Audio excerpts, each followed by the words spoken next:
The one I've got here is what got me started in the detox business. So That's our index case if you right can- there. Yeah, you want to tell us about the binder? Yeah. this, I don't know if you can see the size of the binder, but these are all individual reports by doctors. There's some in the back, some of them are copied, so it's not quite that many, but I mean, the hundreds of thousands of dollars on this case of these two guys. And these are the two painters that started you off in this. These two painters inside a 750,000 gallon water tank.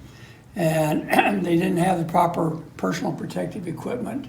They didn't have respirators and all that sort of thing. And they were inside this tank with a little small 2x3 foot door at the bottom and a small vent at the top. And they were blowing some air in, and they estimated they were having 3 air changes per hour, which is nothing. Not very much. No, it's nothing. And they both were overwhelmed with these fumes and the solvents and paints and so on. And then this is what they went through for the next several years. I was one of the first, probably maybe the first occupational doc that got hold of them. And I was a firm believer that, hey, this is totally related, but almost everybody else was not. I'd evaluated them that I first heard about the detox program via a little trifold that came in the mail. And I've told this story many times, but it's absolutely true. I looked at this thing and it was called Body Pure. That's the name of the program. And I thought, boy, that sounds kind of hokey. So I looked at it and, oh, this is crazy. I threw it in the trash can. And then I started thinking about these two gentlemen who'd been heavily exposed to solvents and paints and so on. I thought, well, let me take another look. And I pulled it out of the trash can and looked at it. And, well, it's got a little bit of sense to it, but it still sounds kind of hokey. Back in the trash can. The third pass out, I finally called the number on the brochure, and it was a clinic just opened up down on J Street, about 2200 block or something like that. So they said, yeah, come on down. I went down and saw the place, and they had a sauna and some people there. They had this notebook. It was about that thick, full of different articles. So I said, well, I'd really like to read some of those articles. Can I borrow that? No, I don't think you can. And finally, I talked him into it. So I took it home over the weekend, and I looked through every one of them. I can't say I read them in detail, but most of them I looked at pretty carefully. And it made sense. It looked at each different aspect of the program. I thought, this makes sense. Maybe it'll work for these guys who I know have had a lot of solvent toxicity, solvents on board and so on. Because traditionally it was used for drug rehab, correct? Mostly for drug rehab. That's why L. Ron Hubbard put it together. So this was a clinic that was not directly associated with the Church of Scientology. So anyway, I said, great, I'd like to send these guys down. So I did. And both of them went through the program, and I can't say they had great results from it, but they had some improvement. And I always felt that if we'd gotten them into the program sooner, it was about a year after the heavy exposure that we got them started, I felt that they would have had much better results from the program. But that's what got me started, and I became the main physician for this small clinic, and eventually we moved it into my office, which was some distance away. So that's how I got started. But the thing I want you to notice is that there are probably several hundreds of thousands of dollars worth of evaluation from the work comp system on these guys, and the only two reports that believed that there was something going on here in terms of heavy, overwhelming acute exposure with chronic symptoms thereafter. The literature is replete with all kinds of short-term exposure and symptoms, but the chronic symptoms are not well documented after that. And there are also plenty of articles about chronic exposure over time, and you have long-term symptoms afterwards. but the overwhelming, massive acute exposure with long-term symptoms, just for some reason, it doesn't get looked at because nobody wants to stick their neck out. And I did, and I pretty much got it chopped off. But everybody on the West Coast, so being a Sacramento physician, the insurance company sent for further evaluation these two gentlemen down to San Francisco to the ivory tower on the left coast. And so virtually all of these other physicians are from there.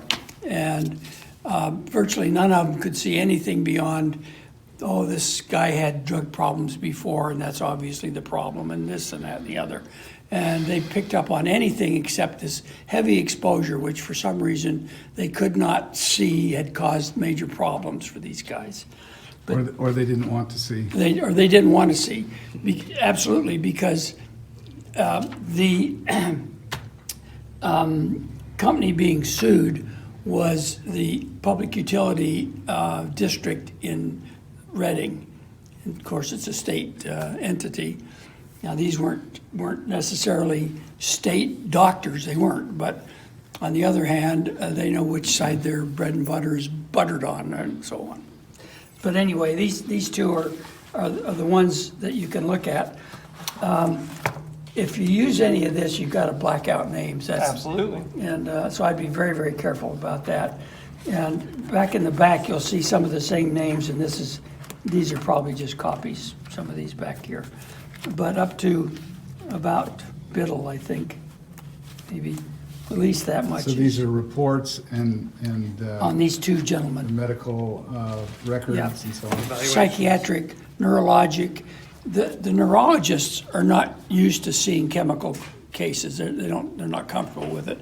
The psychiatrists, they don't have a clue what to do with it. It's just terrible. The occupational medicine docs, you'd think that they'd have a little better feeling for it because we are trained in chemical exposure. But oh no, it's all related to other things, and it can't possibly be this. And they go into the literature, and they go to great lengths to explain why it can't be. But Feldman, I have great regard for.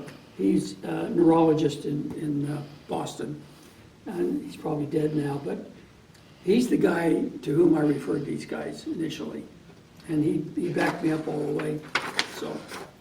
Now, the other occupational physicians are going to be trained in therapies that do not involve detox, right? Absolutely. They don't have any training in how to They have no knowledge detox. of it. Right. Not only no training, but no knowledge. And what is it, gabapentin, or am I saying that right? There's Gabapentin. that's what they're typically prescribing, right? Well, sometimes. Sometimes, yeah.